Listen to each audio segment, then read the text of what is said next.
تو اس نے کہا تو ہمارا خلیفہ کیوں بنا ہے؟ اگر ہمارے حال کی خبر نہیں رکھتا تو ہمارا بادشاہ کیوں بنا ہے؟ ہمارا خلیفہ کیوں بنا ہے؟ اللہ کے ہاں گریبان پکڑ کے عمر کا اسی وقت بھاگے، بیت المال سے کھانا نکالا، سامان نکالا، بوری میں بھرا. ان کے غلام نے کہا میں اٹھاؤں؟ کہ قیامت کا بوجھ بھی میرا تو ہی اٹھائے گا. اپنے کندھے پہ رکھا 22 لاکھ مربع میل کا حکمران، جس کے کوڑے کے سامنے بڑے بڑے تھر تھرا جائیں. کندھے پہ بوری کو رکھا، بھاگے، پہنچے، پنیر نکالا، کچھ گندم نکالی، کوئی گھی نکالا، اس کو آگ پہ چڑھایا، لکڑی میں لکڑیاں لگائیں اور دھواں، اور اس میں پھونکے مار رہے، لکڑیاں گیلی اور وہ جلنے نہیں، دھواں اٹھ رہا. تو ان کے غلام اسلم کہتے تھے میں دیکھ رہا تھا کہ دھواں حضرت عمر کی گھنی داڑھی میں سے یوں نکل کے آنکھوں کو چڑھ رہا، ناک کو چڑھ رہا، اور وہ اس میں پھونکتے رہے یہاں تک کہ آگ جلی. پھر کھانا خود تیار کیا، پھر پلیٹ میں ڈال بچوں کو دیا، پھر ان کو بیٹھ کے دیکھنے لگے. اسلم نے کہا چلے اٹھیں؟ کہا نہیں، ان کو روتا دیکھا ہے، ان کو ایک دفعہ ہنستا دیکھ لوں پھر اٹھوں گا. یہ وہ عمر ہے، یہ وہ عمر ہے. ایک بدو آیا، رات کو گشت میں نکلے، وہ باہر اس کا خیمے کے باہر پریشان بیٹھا. کیا ہوا بھائی؟ کہ میری بیوی کو بچہ ہونے والا ہے، کوئی اس کی خبرگیری کرنے والا کوئی نہیں ہے، پتہ نہیں کیا ہوگا. حضرت عمر بھاگے، اپنی بیوی کو اٹھایا، اٹھو. کس کی؟ خلیفہ کی بیوی، 22 لاکھ مربع میل کے حکمران کی بیوی. ایک جنت کا کام آ گیا، جنت کی کمائی کا موقع آ گیا. بیوی کو ساتھ لیا، ایک معصوم، ایک غریب دایا، ایک غریب بدو کے گھر پہنچا دیا. انہوں نے بچہ، وہ اندر گئیں، اس کا کام کیا، بچہ پیدا ہوا. ان کا امیر المومنین کہ یہ کیا ہوا؟ یہ آپ ہیں؟ کا غم نہ کر، فکر نہ کر، میں تیرا ساتھی ہوں. اور وہ بڑھیا جس کے بچوں کو کھانا کھلایا، وہ کہنے لگی کاش تیری جگہ عمر کی جگہ تو خلیفہ ہوتا، کاش عمر کی جگہ تو خلیفہ ہوتا تو وہ میرے جیسا کوئی ہوتا. کہتا میں ہی تو عمر ہوں. تو انہوں نے فرمایا تو کل دربار میں آ جانا، عمر کے نزدیک تو مجھے بھی دیکھ لے گی، عمر کے نزدیک مجھے بھی دیکھ لے گی. یہ وہ عمر ہے جس کے اسلام لانے پر کائنات روئی، جنات روئے، آسمان کے فرشتے روئے جس کی شہادت پر. یہ وہ عمر ہے. اور نماز پڑھاتے ہوئے کافر کے ہاتھوں خنجر لگا. نماز میں خنجر، جنت کی ایسی بشارتیں. تو آپ نے اپنے بیٹے عبداللہ بن عمر سے کہا بیٹا جاؤ حضرت اماں عائشہ سے کہو کہ عمر اپنے ساتھیوں کے پڑوس میں دفن ہونے کی اجازت چاہتا ہے، اگر وہ اجازت دے دیں تو مجھے لے جانا، نہیں تو مجھے جنت البقیع میں ڈال دینا. وہ آئے، حضرت عائشہ بیٹھی رو رہی تھی. ان کا اماں جان میرا باپ عمر یہاں اجازت چاہتا ہے. تو حضرت عائشہ نے کہا یہ جگہ تو میں نے اپنے لیے رکھی تھی. ابا جان مبارک ہو، اجازت مل گئی. کہا نہیں بیٹا ممکن ہے میرے شرم میں اجازت دی ہو، جب میں مر جاؤں مجھے اٹھا کے لے جانا، دروازے پہ رکھنا، اجازت ملے تو لے جانا نہیں تو واپس کر دینا. پھر جب موت کی آہٹ کو محسوس کیا تو رونے لگے. حضرت علی آئے، حضرت حسن آئے. کہا عمر کیوں رو رہے ہو؟ موت کے ڈر سے. کہا نہیں موت کے ڈر سے نہیں، موت کے بعد آنے والی گھاٹیوں کے ڈر سے.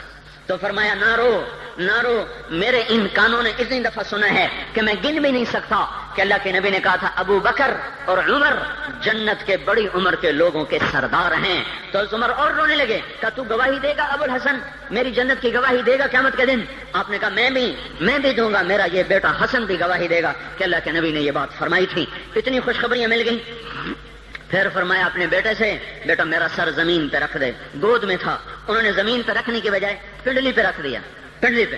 انہوں نے پھر فرمایا بیٹا میں کہہ رہا ہوں زمین پہ رکھ دے.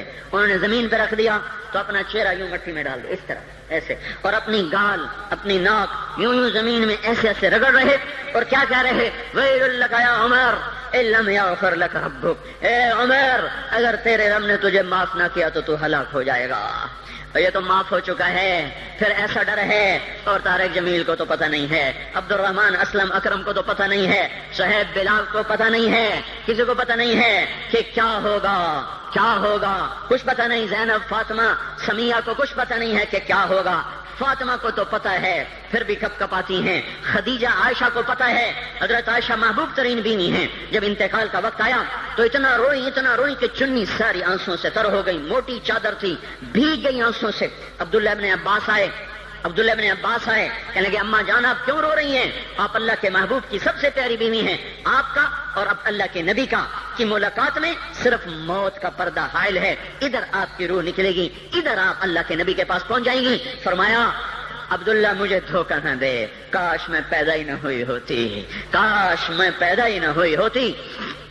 تو یہ عمر اتنی بڑی جنت لے کر کے اے اللہ کہتے کہتے جان دے دی، جان دے دی.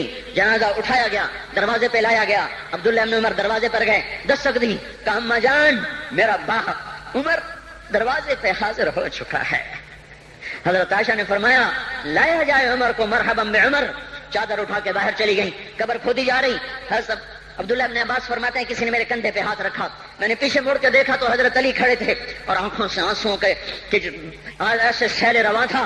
وہ فرما رہے تھے عمر اللہ کی قسم مجھے پتا تھا تو یہیں دفن ہوگا، مجھے پتا تھا اس دھرتی پہ عمر کے سوا کوئی نہیں آ سکتا، کیونکہ میں نے ایک دفعہ نہیں پتہ نہیں کتنی دفعہ اللہ کے نبی کے منہ سے سنا میں اور ابو بکر اور عمر، میں اور ابو بکر اور عمر یہ بخشے ہوئے لوگ ہیں، بخشے ہوئے لوگ ہیں، اور مجھے کچھ پتہ نہیں ہے کہ میرا بول قبول ہے کہ نہیں. آپ کو کچھ پتہ نہیں ہے کہ یہ نماز یہ آمد قبول ہے کہ نہیں ہے. میرے بھائیوں یہ مبارک گھڑیاں جا رہی ہیں، یہ جمعہ اگلے سال اب آئے گا اور پورا سال ہے، پورا سال ہے. کتھے کاندھی جتھے مغلاں جانا ہماری زبان کا محاورہ ہے.